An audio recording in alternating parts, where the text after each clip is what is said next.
We're back with another little Wet Your Palate segment where we talk about what we just talked about. Accent. So, today we've got some special guests, guys that we see on a regular basis, but seldom do they like to talk about what they do because they like to just get their shit done. We got John Lopez and Nick Reinell, part of the winemaking team here at Copper Cane. Really the leaders of the winemaking team here. We did a little harvest recap, which sounds pretty boring, but I think it's good for people to learn a little bit about the dynamics of a trying year in a trying climate for wine. The wine in the bottle, the story that you take when you sit back, enjoy a glass of wine, and you talk about the story that kind of made that the people. That's what I enjoy. The people, their stories, what they did. That is a huge part of it. Yeah, an acknowledgement for our team. Yeah. I mean, we've all busted our ass here the last couple months. Still got to put some things away, but our team deserves all the recognition and more. Maybe a few more lobsters. We got some extra lobsters. We got some extra lobsters. Our team is fantastic. Yeah. And we have a theme, and we catch ourselves once in a while, but it's a we mentality, and we always speak as we. We make a decision. We make a decision. It's structured. We have a we mentality through thick and thin. It just reminds us into the year of everybody working together and keeping that family environment going another vintage. Because there's less and less families making wine that are true families. So we're very proud of it. And we don't take any of this for granted, that we're healthy and that we're able to be part of this story in the Napa Valley. So it's a reminder. Keeping that culture alive, man. Yeah. Yep. And I also love to hear about the evolution of the wine. Even today, we were talking old world, new world, and you guys had some recent experiences in Bordeaux and learned a lot. There's a lot of education here. There's a lot more to talk about still. Yeah. We should probably do these more often. Jump onto the full episode. There's a lot of shit in there.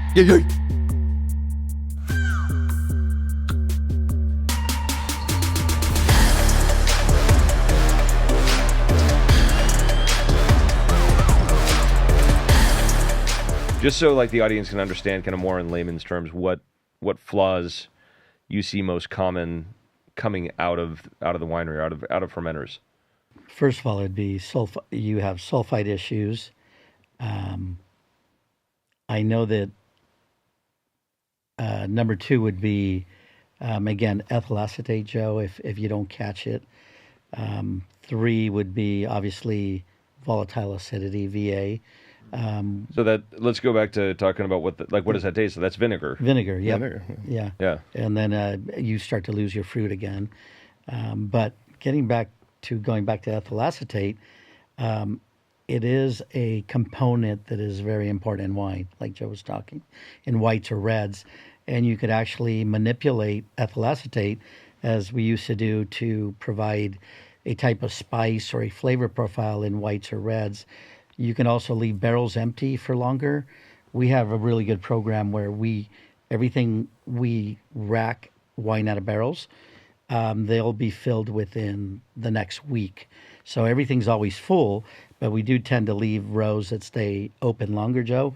And as you know, they slowly will display a stronger smell of ethyl acetate, byproduct of gassing barrels with a chemical. We don't do that anymore. We use a natural sulphur wicks. So we have the ability to control this, what may be viewed as a negative, to work in a very positive way in the way we make wine.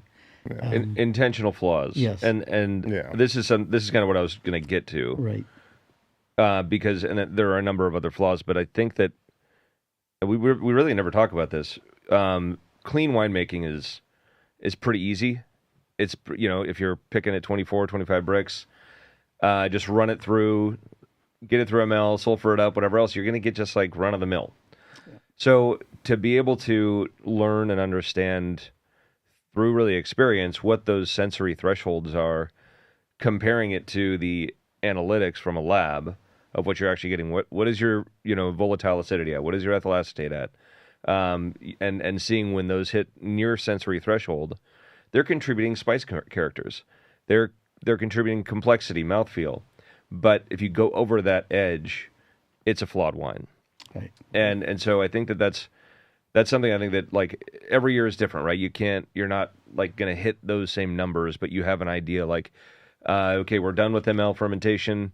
Let's leave it in barrel for a little bit longer before you start to stabilize it with sulfur. Let that volatile acidity come up a little bit more. Let that slight oxidation come in. So yeah, okay, here, this is a great little thing. So you got Brett, Brettanomyces. That's something like we actually, yeah, if you can keep this up for a minute, we like a little bit of Brett, but again, going over that sensory threshold, no good. But the problem with Brett is once you have it in your winery, keep going. It just kind of keeps on going. Yeah, it's like you don't want Brett, you don't want TCA in your winery, so we don't really fuck with Brett. Fuck that guy. Fuck you, Brett. Fuck you, Brett. I can just see the Bretts getting off. I know all the Bretts are getting some hate mail from Brett. If you're a Somm and your name is Brett, Ooh, I think it's time to throw down. like double. Yeah, you Let's Band-Aid. So you got volatile acidity, just acetic acid that's like vinegar. They don't even talk about ethyl acetate on here. Yeah, I mean, like they have the nail polish thing for acetone, but like there are certain vineyards, a couple of them, where the ethyl acetate is there. It's just the bugs that are in there that come in. Yeah. And they're in the fermenter, and that honestly at a low level, like you threw out the higher number probably. At a lower number, it's like green apples. Yeah. Like initially. And so those do add to the complexity and when we say manipulating, it's just blending, right? Yeah. When you're putting cab blends together or whatever, Pinot, there's that in mind of like, what's this dimension we can get out of this vineyard when we blend it with this vineyard. And Yeah, so the imperfections of pushing the envelope, it's really easy to make wine at, 24, 25, but it's very standard, a little more one-dimensional in my view. Like the cheap, clean, fast fermenters. Yeah, and you feel very comfortable. Yeah. You go to sleep. You don't have to worry about things. Everything's perfect. I've been raised on pushing the envelopes in all directions and making sure you have a little bit of volatile acidity. It's just such a different profile, and having a clean tank, but having just the different peaks that people get very uncomfortable fermenting, because it's very uncomfortable. It's a lot of money in a tank, but you have to have those components to be able to make great wine. Yeah, you got to take that risk Yeah. because then that's the difference between good and great. Yeah, and sometimes when we speak about wine, people can view it as an ignorance or a too big of a swag that you're making wine like that. But if you want to be on that cutting edge and you want to make unique wines, you have to push it. And like Joe said, we've fucked up a few things here and there through the years, but man, we've learned a lot, and it creates some great wines. And usually those fuck ups turn out to be really good blenders. Yeah. Yeah. Sometimes a single component that is undrinkable can be a difference maker in a blend. And so you got to keep that in mind, I think, when you're a winemaker, because those things are oftentimes just discarded. Yeah. And it's like, well, you could have used like a 2% in the blend and just like pops these notes of brown spice. Yeah. I like how you also brought up too, these things happen, you'll get these situations that you're in. You mentioned sulfur wicking. Yes. Which, and I don't know if that helps with ethyl acetate. You talking about lactating? Ethyl acetate? Oh, boy. Let's go. Ethyl lactating. Anyways, whatever happens there. But I think that's interesting because I've actually seen that process. It was like, really fun to see it to share it on social and see it. But that is something, a method that you use. But I thought we could even talk a little bit about that. Yeah, I mean, it's an old world philosophy. This is what I love about both sides of the pond, right? Like we've been viewed as, not us, but our industry here in California has been viewed as like the new age, new world of winemaking.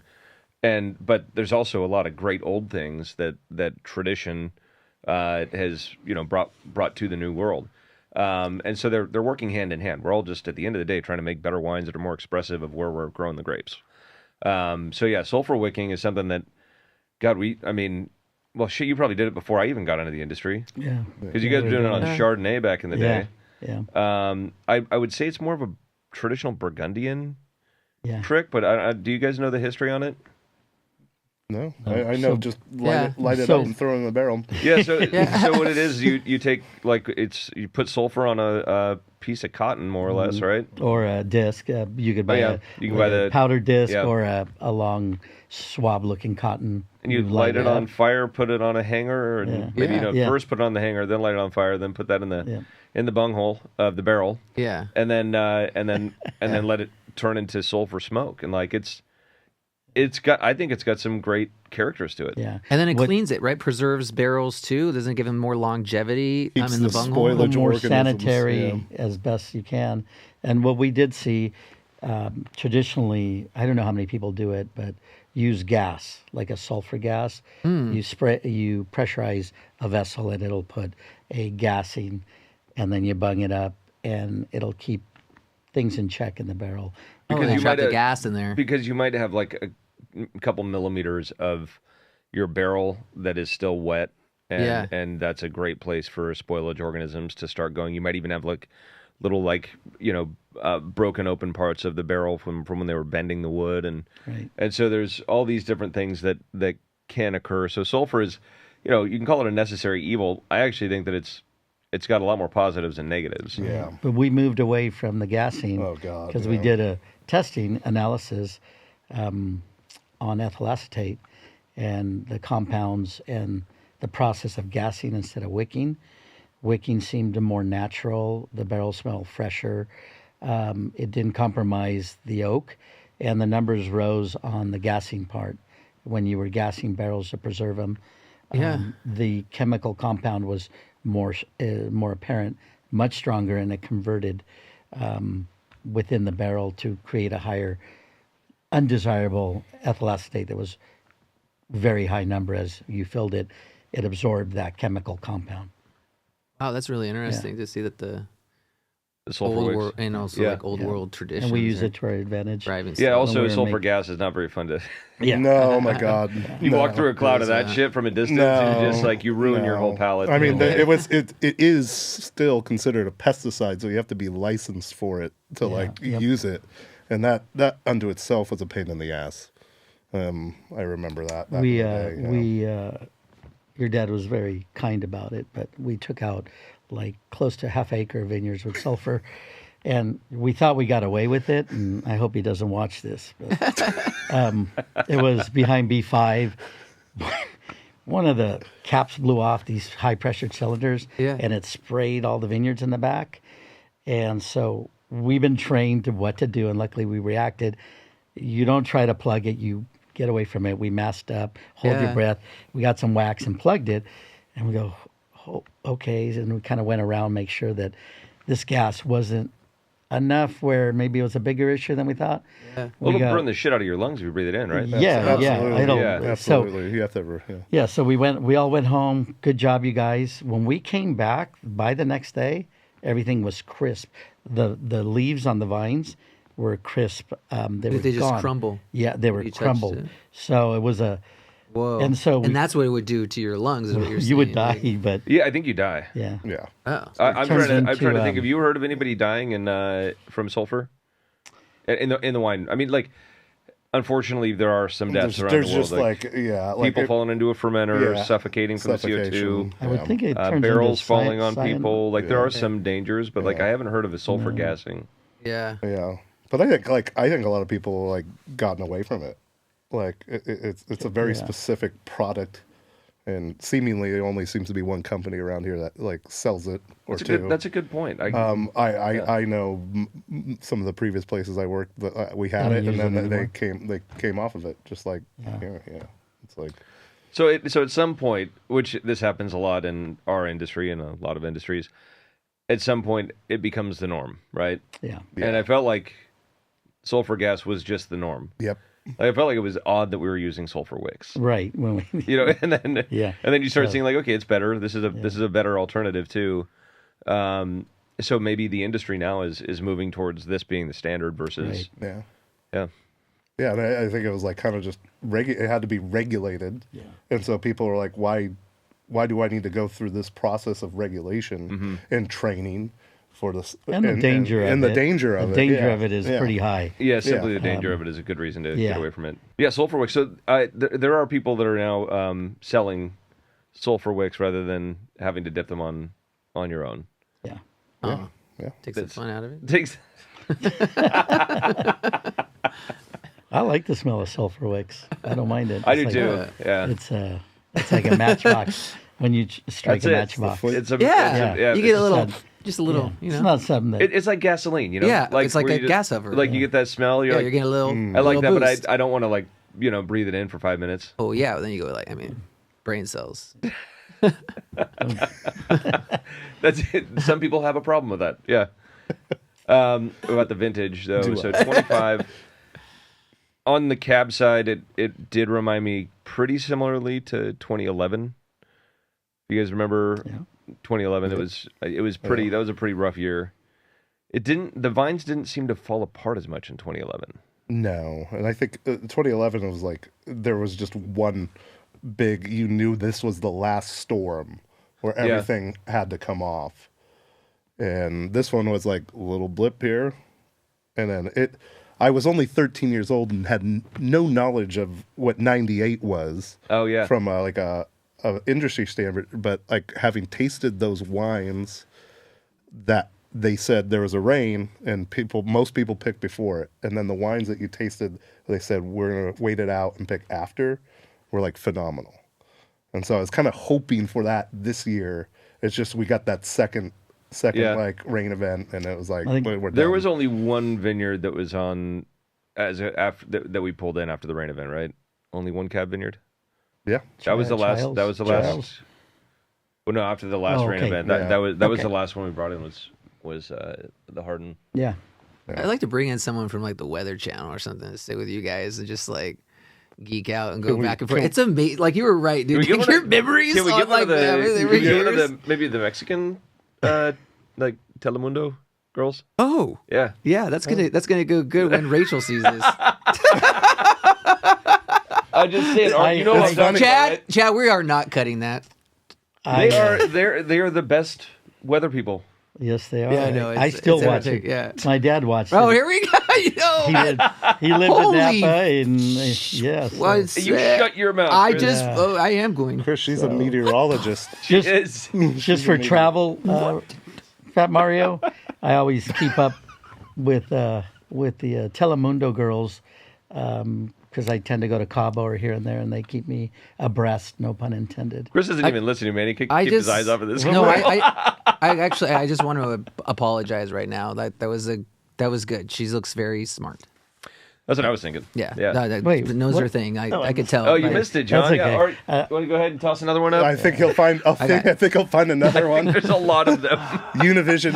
Let's do Univision. Wait, this time. really? Univision? Okay, Yeah. okay. They're the most watched weather channel man. in the world. All right. I do need to work on my I Spanish. bet it is. You got dudes in the Middle East way to that do don't it. know a lick of Spanish. They're like, this lady knows what she's doing. Okay. Okay. Well, Very that's it. modest. Very Dress. professional. Yeah, very much. Oh, not as modest. Nope. Oh, Okay. Well, here we is that go. is she doing the weather Yannick. there? Oh, that's Yannick Garcia. Yeah. I mean, Well, if you're not watching right now, we're just I like John knows her name. Yeah. That's Going over Yannick different- Garcia. see, we want to know the weather in Guadalajara. Oh, she's We a got Jalisco. Cowboys fan. We got good. It's 90% crazy. El Calma. Yeah. Yeah, it is- They're like it is going wild. out after it's like the nightclub. They're Yeah, like- there's- They're like in line to get into Hakkasan or No something, shit, dude. no shit. no, they're yeah. Like, what are you doing after your day job? I'm a bottle rat. Moonlight. Dude. Yeah, I mean, I could not change the TV. My dad used to I don't know watch. why. You did, yeah. He Wait, so said this has been going on for a while? I thought Oh, it was yeah. like a relatively new thing No, that no. they were hiring they've attractive been women. very modern, very. It's the style. It's a style thing. I appreciate the fashion. I just want to say, I think the expression.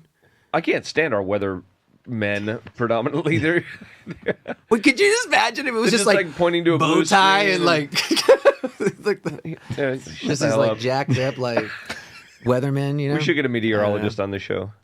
they're like today's in California. Or you just bring Matt Heil.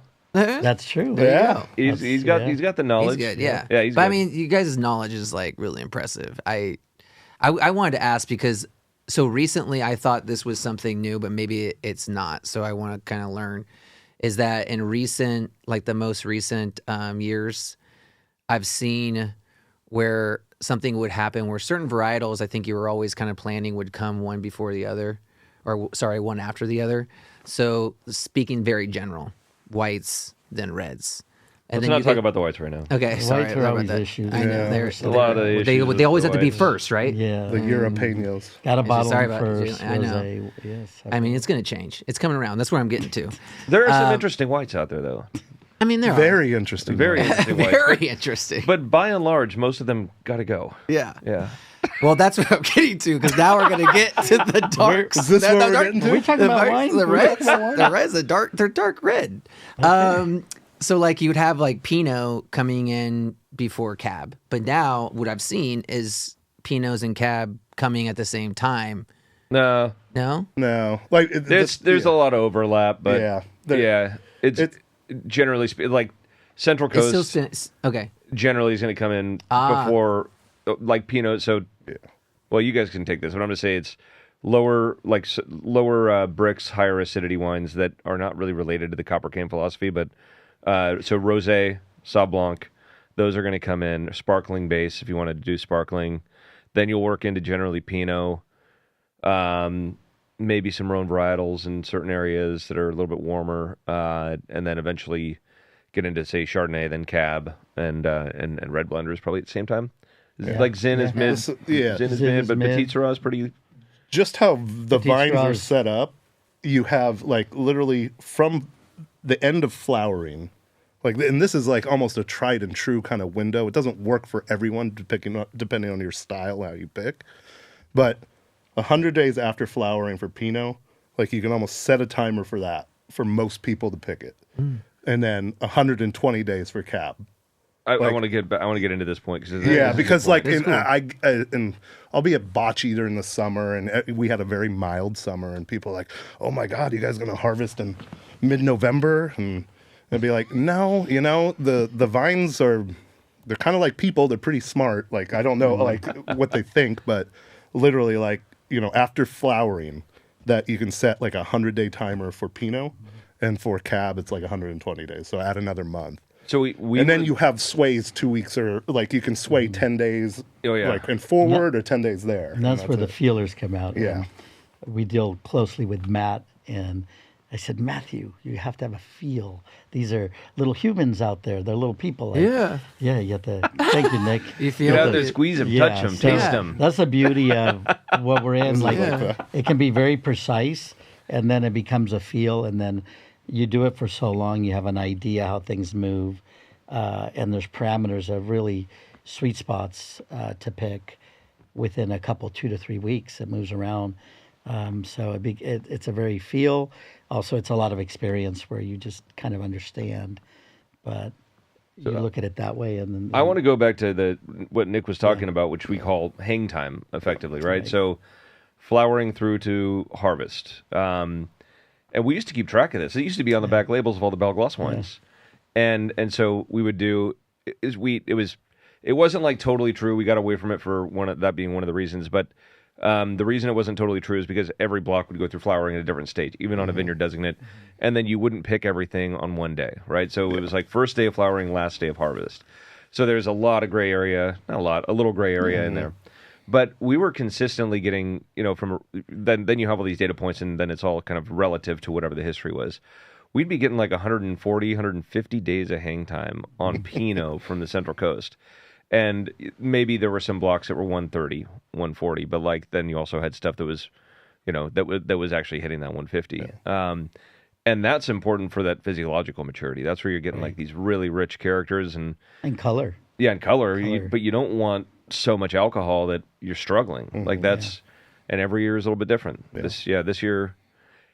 I mean, this year I think this is a pretty short hang time year. We haven't looked at the data or anything, but I think it was a very short one. We had a late spring, late flowering, and then harvest seemed to kind of come at a normal time, relatively speaking. Yeah. steady. Yeah. Steady. Yeah, I got to ask, how much you guys enjoy not having Oregon as part of The So I think they watch this show. So I'm just gonna say. hold on. I'll preface it by saying I'm not talking shit about No, I'm Oregon. just kidding. But I'm No. saying that there was an added stress component because we were managing a whole different Yeah. state. No, Oh, yeah. I know is- you didn't mean ill will. It has allowed us to really focus on the main brands, and actually the big part of it is it opens up this year, especially. I've shared it with Nick that we become even more creative. We're not looking at things to just survive. This year was really creative. We're doing a lot of really cool things because we're not being pulled away from also a very important label that we were growing, and it's in good hands. Still working with them a little bit, but we're being a lot more creative. It's not a survival mode, and we're seeing probably, I would say, some of the best creativities we've come up with this year, and it's only going to get better. So it's exciting that you have an open window to be. Creativity is the big one, and then being really on top of wines, and making sure you don't miss anything. So yeah, I felt like there was an elation from the whole crew and everything, even if people didn't recognize.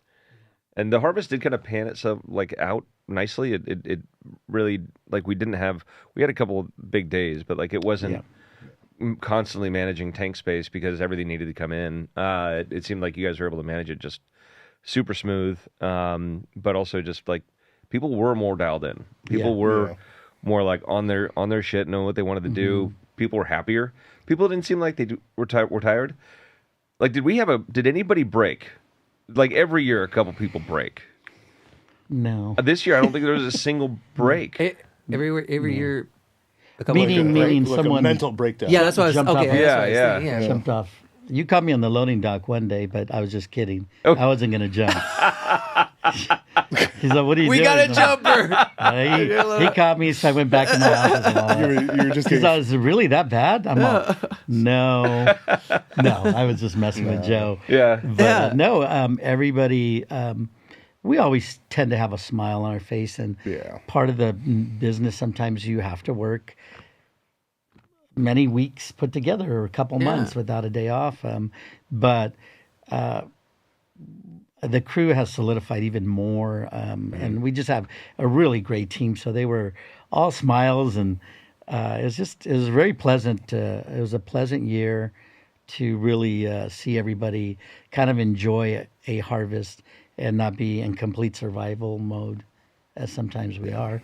And it's going to happen, that we have different vintages, but we had a lot of comments from people that were doing tours that everybody here has a smile. They say hi. I said, we're normally like that, but this year's even more exaggerated with a good tone. So Yeah, I mean, shit, you guys were doing blending, which we generally don't blend and bottle during harvest. But like nothing stopped. It was just keep it going. But it was, so, I mean, I don't know if that was, I know we wanted to hit the bottling plan, but, it's all, that's hard. yeah. Right? You're focusing on a totally different class of wine. You're in fermentation. You got your fermentation hat on. You're tasting for those things, and then you got to go and start blending Pinot that's going to go in a bottle. Yeah, I mean, what it looks like is us at like 7:30 in the morning, getting those finished wines like approved and finalized, so then we could get to the fermenters at 9 in the morning and like do it. But to John's point, like we're able to make the best decisions. I think we had a time afforded, whereas like when there was that big load of having Elouan was like you were making very good decisions, but like you're not scrambling for tank Under the space gun. and under the gun. I will, and to second John's point about our crew, like you can't like beat these guys down. Like they will answer the bell. Yeah, they'll persevere. And the fact that like it wasn't like balls to the wall condensed into like 3 weeks, I think it made for everything was like nice and good. But we're certainly capable of that. But it was nice that nice to have a little reprieve. A little just from decades of think while you're working instead of just working. Yeah. Probably we don't have favorites on the cruise, but one of our favorite guys, the most tenured guy. His name's Apolinar. He's a character. So maybe it was a little slower with trucks coming in. When I mean slow, it was very busy. And he's like, I want more. I want more. I don't understand why trucks are stopping at 3:00. I want more. Let's get this thing. He's all amped up, and then so it's feast or famine. And last year we killed him, and he's all, when does it stop? Yeah, when does it stop? exactly. And I'm all, okay. Remember when you wanted it to stop? So we have that kind of excitement, and Yeah. And now we're all in the, like, Polly the other day comes up to the board and he goes, we're going to press this tank and this tank and this tank and this tank and this tank. I was like, Polly, we're going to give you like 6 tanks to press. That's not enough. They're not done fermenting. So, Let's so go. he started wants to checking go. on the board. He wants to go. I think they still need to successfully pull off a good show that could authentically show this wine behind the scenes experience, This the group of blood, people sweat, and is- tears, Oh, yeah. and the family love. You I talking don't a reality show? Yeah. You're Yeah, talking... well, I'm actually talking about like just a good show, like The Bear does with restaurants. Oh, you want You like know? a dramatized Okay. Yeah. version. Have you talked to a Okay. chef about what they think of the bear? Well, I've worked in that industry. I mean, I have. that's Okay, do they we- not want to know what it's like in there? one of my best friends Yeah. has been a chef. He goes, I watched the first episode. I got so much anxiety I couldn't watch Yeah. the rest. So it's pretty legit, like the Yeah. pressure. Like, yes. Okay. Oh, the Yeah, yelling like the and yelling shit? and, Yeah, like, I yeah. walked in tons of I would actually try Yeah. to sit because I was usually in the front just for bartending and shit. But you still have to go out there if you're serving food and stuff and go in that kitchen and then just see the intensity and stuff. And it wasn't abnormal, the yelling, what I mean, Okay. and that kind of thing. But what I'm saying is what that show does also is show the love and family and everything that goes into it. So I feel like if you were behind the scenes, and I was going to kind of note this, if I see like, J-Lo's communication, you guys out there, right? And you could hear maybe cussing. You could hear some good, really good Spanish. I'm saying all the shit you really need to know Yeah. to get by, and people might think that these guys are fighting, or maybe sometimes they do. Just a little bit, right? Just a little, just We've like had a one few tap. chokeholds where we have to say, you got to put them down. No blood, no blood. No blood. There's the same 2 people next year and the year after that, and it's like a family, and Yeah. it's like you stick together. It's like at the end of the day, that's it. You high intensity, and you need to fucking move, and that's the communication, and that's how you get the love that people experience in the bottles. And so, like, I think it would be great to just kind of give people that insight of like how that works. The closest comparison, and I've just. What? What do you think, dude? Yeah. I think it'd be You're cool thinking when about I all the think- liability. Are you thinking about who would wait, hold on a second. Who would play? Like, are you thinking about who would play you? I would, I think that's like when the caves are done. Maybe that's where you could do that, like something real small is- scale. it would be something really unique to share. It's just there's some borderlines there, but it's such a controlled chaos that you want to share with someone how you have. I don't even want to say like near misses, but there's so much chaos that it becomes a rush, and you like that there's no accidents that happen with so many moving parts that have to go right every single day. You feel pretty good about it at the end of the day. Sit back and you laugh about it, and then the guys will come in and you kind of like go, okay, we did it today, and then tomorrow's the next day, so you get a little more amped, and it's important to be ready for those days, but it's a controlled chaos that creates really good things, and it's a level of work that only a few people can do. You have to do it safely. You have to do it in a very correct fashion, and you have to be precise. And there's very few shortcuts that they take. But I get overwhelmed. I'm a little how worried sharp about they the are. next generation because we got some really good young people on the team now too. Right. When I say young, like 20s, mid 20s, late 20s probably. But I do worry that like that grit and level of dedication and care. Right. Like I hope people catch that and like want to continue running with it because that's it's like what America was built on, was being able to like just, we got to do something. Yeah, we're gonna fucking do it, and we're gonna do it right. Yeah. We're gonna do it the biggest, the best. So we'll see. I mean, time will tell. Like if you're willing to be a hard worker and have passion in what you do, you should be rewarded for it. And if you're able to, like, if you're going 12 hours, it's like corporate wine business, I would say, is like not over 8 ever, period. Yeah. Like we're not doing overtime. But that's a big deal. Like, and when I first started, I was hourly. I fucking loved overtime. I fucking loved double time. If I was making like 10, 15 double time hours and raking it in, feeling like, like burning the candle at both ends, it didn't matter. I loved what I was doing, and you're just fucking out there doing it. And then you get a big paycheck. Yeah. I mean, big at the time, but like you get that feeling of like, I put the time in, I'm getting rewarded. Like it's a good feeling. This is the work ethic that I think we grew up with, whereas you got to be hungry, you got to be willing, and then you got to encourage the work and then you reap the ethic. benefits of it, right? Yes. Then you feel acknowledged when that nice paycheck comes in. So I don't think we've had to remove or let go. In the early years, you would bring in 20 people to help. 10 would go. You bring in 8 more. 4 would go. You'd have to go. They're not going to cut it here. They're not going to make it. Now, I don't think we've ever asked anybody to leave. Probably in the last 6 years, maybe even more, maybe 8 years.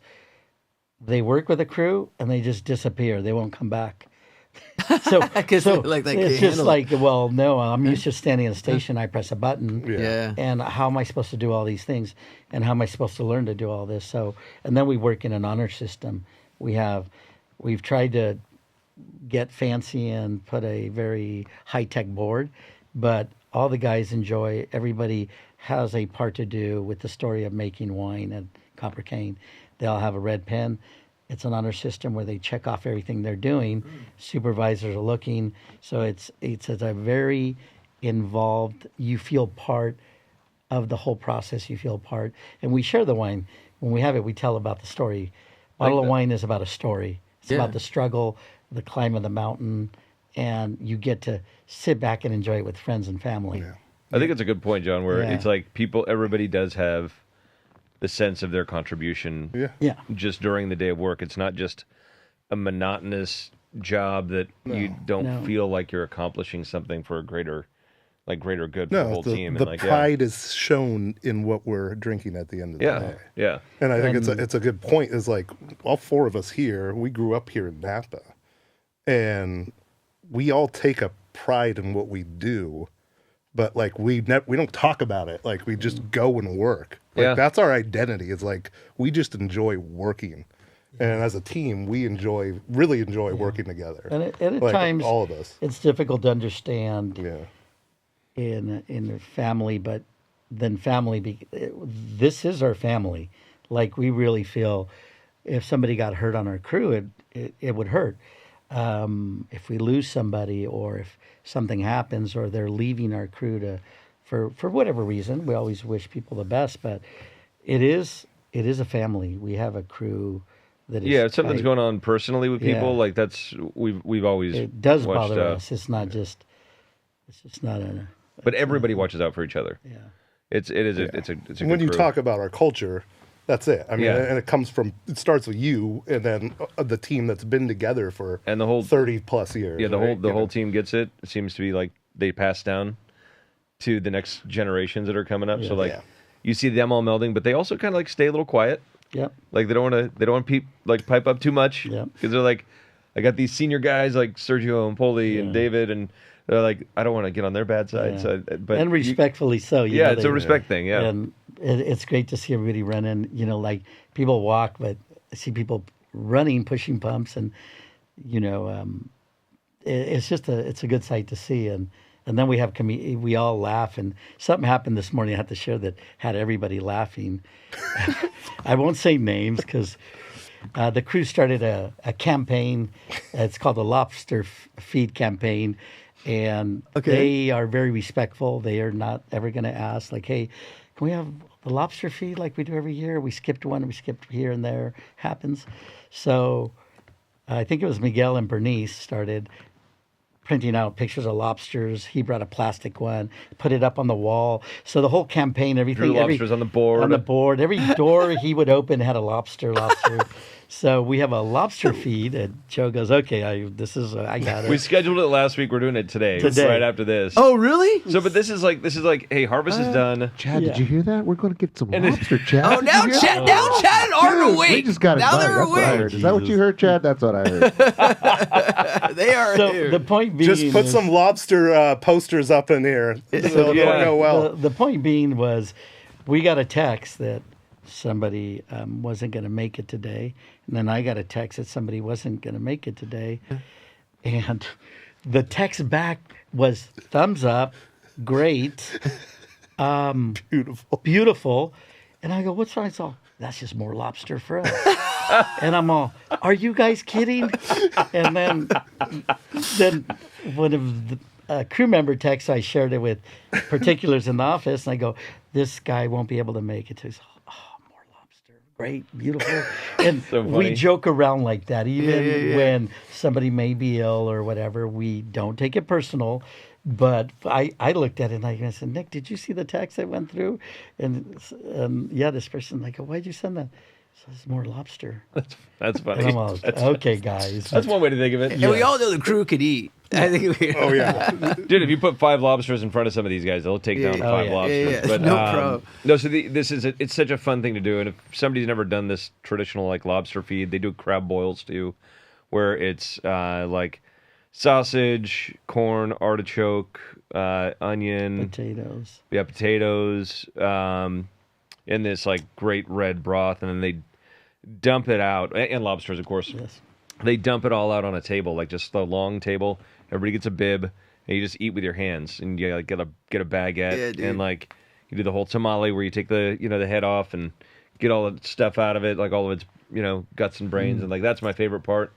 Make a little slurry with that. Get that green poop. Yeah, you get the green poop. Yep.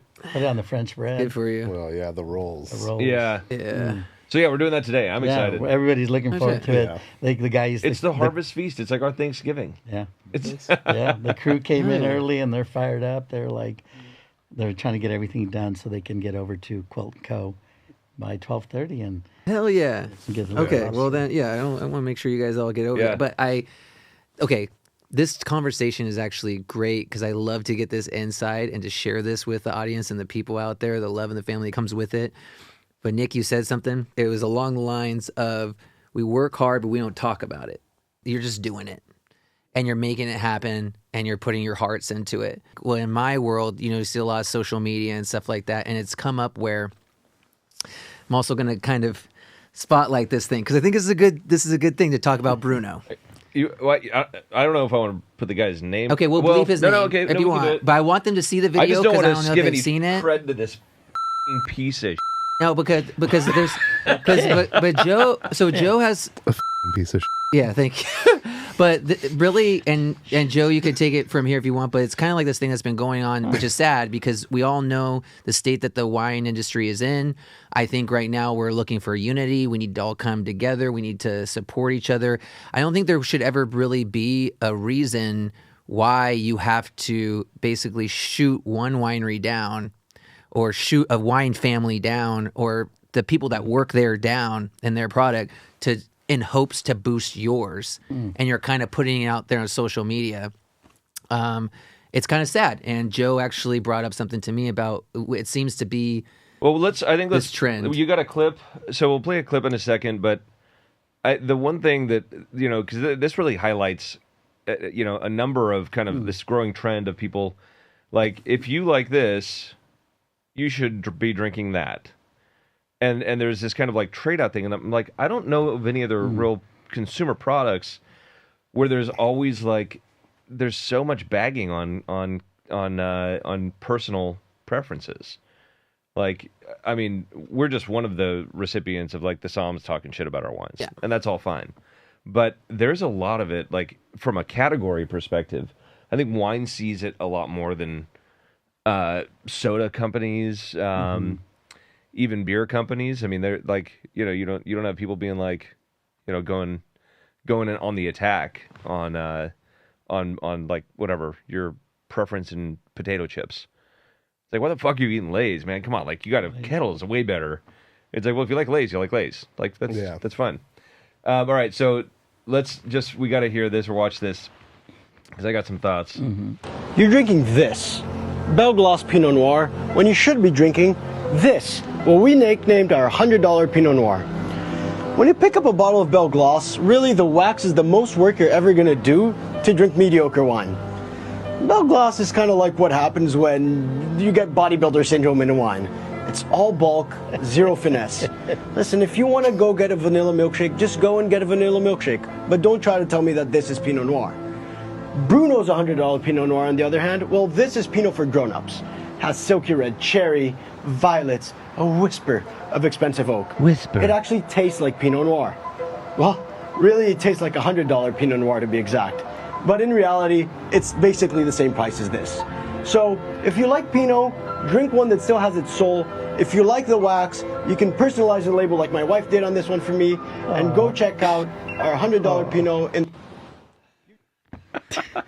So this guy is like, he does this for a lot of wines. He's just trying to sell his product, right? Yeah, see, that's the rub, right? He's using another product that is out there to get your attention to begin with. So so he is well, there's a couple things. If you dig a little deeper, you find that he pitches it as I work with famous winemakers that have overages, and I put it in bottle and bring it to you as a $100 Pinot priced at $60. Right.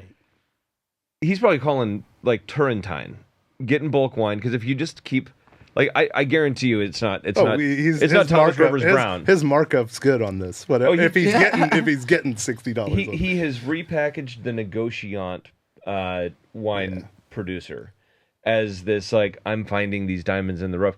He's full of shit. I guarantee you he's not going to Thomas Rivers Brown and being like, hey, you got any overage Pinot? No. He's going to Turrentine and buying it for $3 a gallon, putting it in and making a huge margin on it.